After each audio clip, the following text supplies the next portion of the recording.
Pero hay otras situaciones en las que el corazón ya nace con, bueno, con defectos de fábrica, por así decirlo. Hablamos entonces de las cardiopatías congénitas. Son anomalías en la estructura del corazón o de los grandes vasos que están presentes ya en el momento del nacimiento. ¿Y por qué ocurren? Las causas pueden ser variadas. A veces hay factores genéticos, hereditarios, otras veces son problemas durante el desarrollo del feto en el embarazo, quizá por exposición a alguna sustancia o infecciones de la madre. El ejemplo clásico es la rubeola durante el embarazo, que podía causar defectos cardíacos graves. Vale. ¿Y cómo se agrupan estos defectos? ¿Hay como categorías generales? Sí, se pueden clasificar de varias maneras, pero una útil es según el problema principal que causan. Algunos son estenosis congénitas, o sea, un estrechamiento de una válvula o un vaso que ya está ahí al nacer. Como la estenosis aórtica, pero de nacimiento. Podría ser, sí. Otros implican cortocircuitos o shunts. Son comunicaciones anormales entre partes del corazón o los grandes vasos que normalmente están separadas. Cortocircuitos. ¿Sí? Si la sangre oxigenada, la del lado izquierdo del corazón, pasa al lado derecho que lleva sangre sin oxigenar, hablamos de un cortocircuito izquierda-derecha. Va de donde hay más presión a donde hay menos. Vale. Y al revés. Si la sangre no oxigenada, la del lado derecho, se mezcla con la oxigenada del izquierdo y se bombea hacia el cuerpo, es un cortocircuito derecha-izquierda. Y este suele ser más problemático porque manda sangre con poco oxígeno a los tejidos. Entiendo. Centrémonos en un ejemplo que sea, bueno, complejo, que ilustre bien estos problemas. ¿Qué me puedes contar de la tetralogía de Fallot? El nombre ya suena serio. Lo es, sí. Es la causa más frecuente de lo que se llamaba niños azules, por la cianosis, esa coloración azulada de la piel por falta de oxígeno en la sangre. ¿Y por qué ocurre? ¿Qué es la tetralogía de Fallot? Lo realmente crítico y fascinante del Fallot es que combina 4 problemas estructurales distintos que están presentes al nacer. Por eso, tetralogía de 4. ¿Cuáles son esos 4 problemas? A ver, primero hay una estenosis pulmonar. La salida del ventrículo derecho hacia la arteria pulmonar está estrechada. A la sangre le cuesta ir a los pulmones a oxigenarse. Vale, primer problema. Segundo, una comunicación interventricular, una CIV. Es un agujero en la pared que separa los dos ventrículos, el derecho y el izquierdo. Comunicación entre ventrículos. 2. Tercero, la aorta está cabalgando. La arteria aorta, que normalmente sale solo del ventrículo izquierdo, aquí nace como montada justo encima de ese agujero, de la CIV. Recibe sangre de los dos ventrículos. Vaya. 3. ¿Y el cuarto? El cuarto es una consecuencia de los otros. Como el ventrículo derecho tiene que luchar constantemente contra esa salida estrecha, la estenosis pulmonar, su músculo se hace muy grueso. Hay una hipertrofia del ventrículo derecho. Menuda combinación. Estenosis pulmonar, agujero entre ventrículos, la aorta mal colocada y el ventrículo derecho hipertrofiado. Exacto. Una combinación compleja. Y la clave entonces para entender la cianosis es la estenosis pulmonar, que impide que la sangre vaya bien a los pulmones. Es un factor clave, sí. La estenosis pulmonar hace que suba mucho la presión dentro del ventrículo derecho. Claro, porque no puede vaciarse bien. Eso es. Y como la presión en el ventrículo derecho se vuelve muy alta, a veces incluso más alta que en el izquierdo, y además está el agujero, la CIV, pues una parte importante de la sangre sin oxígeno del ventrículo derecho, en vez de pellarse por pasar por la válvula pulmonar estrecha. Justo. El CAP es un buen ejemplo de lo contrario, de shunt izquierda-derecha. Ahí el conducto que conecta la aorta y la arteria pulmonar en el feto, y que debería cerrarse al nacer, se queda abierto. ¿Y qué pasa entonces? Pues que la sangre ya oxigenada de la aorta, que tiene más presión, pasa a la arteria pulmonar, que tiene menos presión. O sea, va más sangre de la cuenta a los pulmones. Correcto. Sobrecarga los pulmones, puede dar problemas a largo plazo, pero inicialmente no causa cianosis, porque la sangre que va al cuerpo sigue estando bien oxigenada. Y produce soplo. Sí, uno muy característico. Como el flujo pasa de la aorta a la pulmonar, tanto en sístole como en diástole, porque siempre hay más presión en la aorta, el soplo es continuo. Se describe como soplo en maquinaria. Qué curioso. 2 tipos de defectos congénitos, 2 fisiologías y 2 soplos muy diferentes. Exactamente, ¿vale? Tanto en estas valvulopatías que se desarrollan con el tiempo como en los defectos congénitos, el corazón está sometido a un estrés, a una sobrecarga crónica, ¿no? Sí, está trabajando en condiciones difíciles de forma continuada. ¿Y cómo reacciona? ¿Intenta adaptarse? ¿Tiene algún truco? Desde luego. El corazón tiene mecanismos de compensación bastante notables. El principal es la hipertrofia cardíaca. La hipertrofia. ¿Hacerse más grande? Sí, como cualquier músculo que trabaja contra más resistencia de la normal, como en una estenosis, o que tiene que mover más volumen de sangre, como en una insuficiencia o un shunt, pues el músculo cardíaco, el miocardio, se engrosa. Sus fibras musculares se hacen más grandes y fuertes. ¿Cuánto puede llegar a crecer? Pues un corazón normal pesa unos 300 gramos. En casos de sobrecarga crónica severa, puede llegar a pesar 600, 700, incluso 800 gramos. Casi el triple. Una barbaridad. Sí. Y esta hipertrofia le permite, al principio, generar más fuerza para vencer esa resistencia o para manejar el volumen extra y mantener el bombeo de sangre al cuerpo. ¿Hay otros mecanismos? Sí, también puede haber un cierto aumento del volumen sanguíneo total del cuerpo.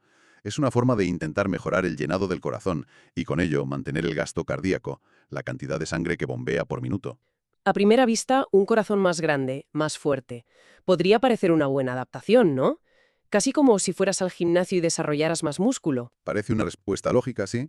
Si necesito más fuerza, me hago más fuerte. Pero, Aquí está la trampa. ¿hay una trampa? Sí. Esta adaptación tiene un límite y a la larga se vuelve perjudicial, se vuelve contraproducente. ¿Por qué? ¿Cuál es el problema de tener un corazón muy musculoso? El problema fundamental es que el crecimiento de la masa muscular, que necesita mucho oxígeno para funcionar, Claro. supera la capacidad de la red de vasos sanguíneos que alimentan al propio corazón, las arterias coronarias, para aumentar el suministro de oxígeno. El flujo de sangre por las coronarias no crece en la misma proporción que el músculo. Ostras, entonces el propio músculo cardíaco empieza a quedarse sin combustible suficiente, algo así. Exactamente. Se produce lo que llamamos isquemia relativa del miocardio. Aunque las coronarias estén limpias, sin obstrucciones, el músculo es tan grueso, demanda tanto oxígeno, que el que le llega no es suficiente, sobre todo en las capas más internas del músculo. ¿Y eso qué consecuencias tiene? Puede causar dolor en el pecho, tipo angina. Además, ese músculo hipertrofiado suele ser más rígido. Le cuesta relajarse bien para llenarse de sangre en la diástole. Y es menos eficiente, gasta más energía para hacer el mismo trabajo. Vaya panorama. ¿Y qué ocurre si una persona con el corazón así, hipertrofiado, hace un esfuerzo? Por ejemplo, ejercicio. Pues ahí es donde se ve claramente la limitación. Un corazón que ya está trabajando casi al máximo en reposo para compensar el problema. Tiene muy poca reserva cardíaca. ¿Reserva cardíaca? Sí, la capacidad de aumentar su bombeo cuando el cuerpo lo necesita más, como durante el ejercicio. Un corazón sano puede multiplicar por 4 o 5 su gasto cardíaco. Uno hipertrofiado y al límite apenas puede aumentarlo. Entiendo. Entonces, el ejercicio dispara las necesidades de oxígeno del cuerpo. Y también las del propio corazón hipertrofiado.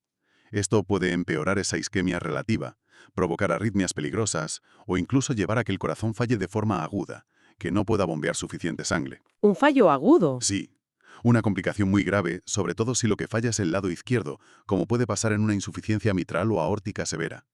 Es el edema agudo de pulmón. Edema de pulmón. La presión se acumula hacia atrás, en la aurícula izquierda, y de ahí a los vasos de los pulmones. Los capilares pulmonales empiezan a rezumar líquido hacia los alvéolos, los sacos de aire, y la persona literalmente se ahoga. Es una emergencia médica. Qué duro. O sea que la solución inicial del corazón, la hipertrofia, acaba siendo parte del problema a largo plazo. Sobre todo bajo estrés. Una verdadera espada de doble filo. Totalmente. Es una adaptación que funciona hasta cierto punto, pero que tiene un coste muy alto. Bueno, creo que hemos cubierto muchísimo terreno. Hemos empezado descifrando que el loop dob no es un golpe, sino vibraciones complejas. Hemos entendido cómo los soplos nos cuentan historias de válvulas que no abren bien, estenosis, o no cierran bien, insuficiencia. A menudo por esa batalla autoinmune que empezó con una infección lejana, como la fiebre reumática. Exacto.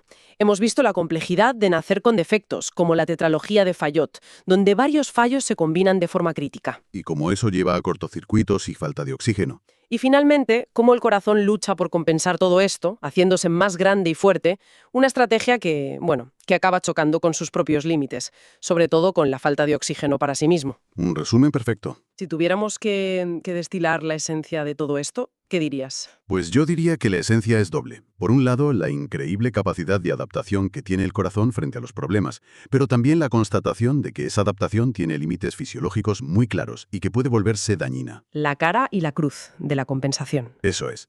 Y por otro lado, creo que resalta el valor enorme y reemplazable de algo tan básico como escuchar el corazón, la auscultación. El estetoscopio. Sí. Saber interpretar esos sonidos, los normales y los anormales, los soplos, sigue siendo una herramienta diagnóstica de primerísimo orden.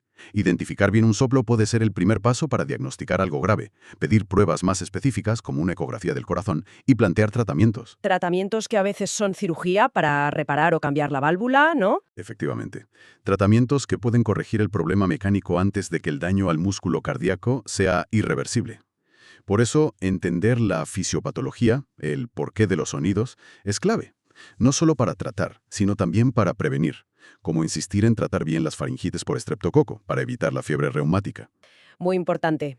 Y para terminar, como siempre, una idea final, algo que nos deje pensando. Pues hemos visto cómo una infección bacteriana súper común, como la de garganta, puede acabar desencadenando, a través de una respuesta del sistema inmunitario que se vuelve loca, un daño permanente en las válvulas del corazón años después. La fiebre reumática. Sí, es impactante. Pues esto nos podría llevar a reflexionar cuántas otras enfermedades crónicas, quizá no solo del corazón, podrían tener sus raíces ocultas en interacciones parecidas. Interacciones que ocurrieron hace tiempo entre infecciones comunes y la respuesta de nuestro propio sistema inmunitario. Como si algunas enfermedades crónicas fueran ecos de batallas inmunológicas pasadas. Exacto. Es posible que solo estemos empezando a rascar la superficie de cómo esas guerras civiles inmunológicas tempranas pueden dejar secuelas a largo plazo en nuestra salud, en muchos órganos distintos. Es sin duda un campo fascinante para darle una vuelta y para la investigación futura.